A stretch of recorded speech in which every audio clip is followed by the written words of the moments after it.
Hello guys, இன்னைக்கு இதை பற்றி பார்க்க போகிறோன்னா, குவைத்தில் நேற்று வந்து அட்டாக் நடந்திருக்கு. அதாவது மங்காஃபில் சீ சைடு இருக்கிற பில்டிங்ஸில் வந்து ட்ரோன்ஸ் அட்டாக் நடந்திருக்குது.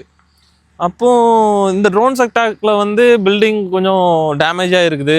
2 பேருக்கு வந்து கொஞ்சம் காயமாக இருக்குது. ஹாஸ்பிட்டலுக்கு அனுப்பியிருக்காங்க, அவங்களுக்கு சிகிச்சை கொடுத்துட்ருக்காங்க. அதே மாதிரி பவர் லைன்ஸ்லாம் கட்டாக இருக்குது. அது இன்னும் ரெக்கவர் ஆகலை. அந்த பில்டிங்க்கு பவர் சோர்ஸ்லாம் இன்னும் கண்டிப்பாக கொடுக்க முடியாது இப்போ உடனே. அதனால் போயிட்டுருக்குது. இதில் இன்ட்ரெஸ்டான விஷயம் என்னென்னா, அவங்க யூஸ் பண்ணுற ட்ரோன் தான். அதாவது ஈரான் யூஸ் பண்ணுற ட்ரோன் என்னென்னா ஷஹித் 136 அப்படிங்கிற பேர். அது வந்து ரொம்பவே எப்படி சொல்லலாம், காஸ்ட் எஃபெக்டிவான ஒரு ட்ரோனு. எனக்கு கிடைச்ச டீட்டெயில் படி அந்த ஃபோட்டோஸ்லாம் பார்த்தோன்னா, அவனுக்கு யூஸ் பண்ணுறது ஒரு 2 ஸ்ட்ரோக் இன்ஜின். 2 ஸ்ட்ரோக் நார்மலான இன்ஜின். 2 ஸ்ட்ரோக்லாம் இப்போ யூஸ் பண்ணுறதே இல்லை எந்த பிராண்டும். ஒரு 4 சிலிண்டர் இருக்கக்கூடிய 2 ஸ்ட்ரோக் இன்ஜின்.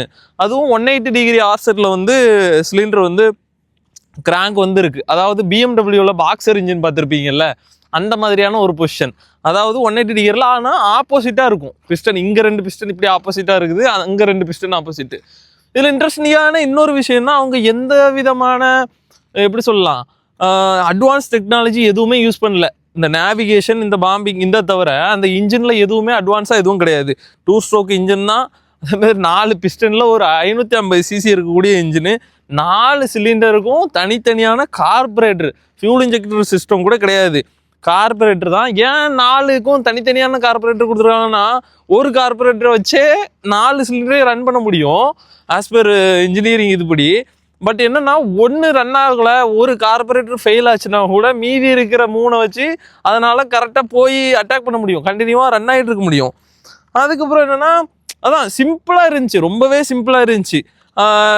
ஒரு 2 ஸ்ட்ரோக் இன்ஜினு, அதில் கியர் பாக்ஸ் எதுவுமே கிடையாது. ஏன்னா அதில் கிடைக்கிற கிராங்க் ஷாஃப்டில் கிடைக்கிற பவரை டைரெக்டாக ப்ரொப்பல்லரில் கனெக்ட் பண்ணியிருக்காங்க. ஒரு இக்னிஷியன் காயில், ஒரு மேக்னெட்டு, கொஞ்சோண்டு ஒரு ஃபியூல் டேங்க், இது மட்டும்தான் அது இருந்துச்சு. இத்தனைக்கும் அந்த ஃபின்ஸு கூட, சுத்தக்கூடிய ரெக்க கூட அது வந்து மரத்தில் தான் பண்ணியிருந்தாங்க. ஒன்றுமே கிடையாது. அதாவது இவங்க யூஸ் பண்ணுற காஸ்ட்டுக்கும், அந்த ட்ரோனுக்கு இவங்க ஈரான் ஸ்பெண்ட் பண்ணுற காசுக்கும், இவங்க அட்டாக் பண்ணுற இடத்துல நடக்கிற டேமேஜுக்கும் பார்த்தோன்னா, 5 ரூபா பொருளை வச்சு ஒரு 50 லட்ச ரூபா இருக்கிற ஒரு இன்ஃப்ராஸ்ட்ரக்சரை நொறுக்கிறது. அவங்களுக்கு பார்த்தா இது ரொம்பவே ஒரு சக்ஸஸ்ஃபுல்லான ஒரு இதுன்னே சொல்லலாம். சப்பையாக ஒன்று மேக் பண்ணி பெரிய ஒரு இடத்த முடிச்சு விட்டுறானுங்க. பார்க்கலாம் என்ன நடக்குதுன்னு.